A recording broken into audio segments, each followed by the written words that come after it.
is equal to the other side. When diagonals bisect each other, this piece equals this piece, and this piece equals this piece. They only equal each other in a rectangle or a square. But if it's not a rectangle, you're always going to have a longer diagonal than the other, okay?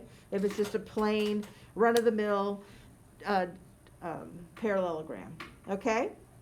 So knowing that information, we know how to solve for angles and sides, okay? We already know the other rules where consecutive angles do what? Add up to 180. Opposite angles do what? Are equal to each other. They're equal to each other. So you have to use now all of the rules to do this. When they give me information, every bit of information, each question is going to be different. They're going to give you different things. They're going to be messing with you, okay? So here they give me that CA is 36. That whole thing is 36. Get it? And they want you to find EA, which is just this piece of it. Everybody see that?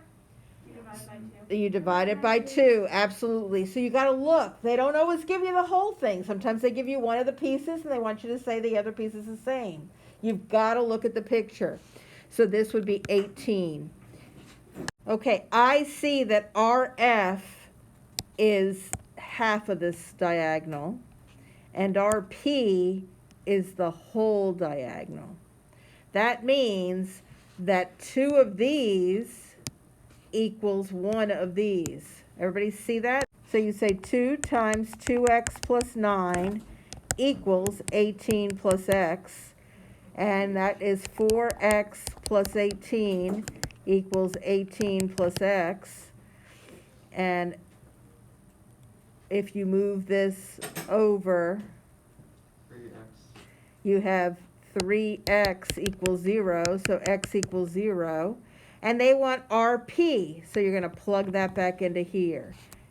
18 plus 0 equals 18, so RP equals 18.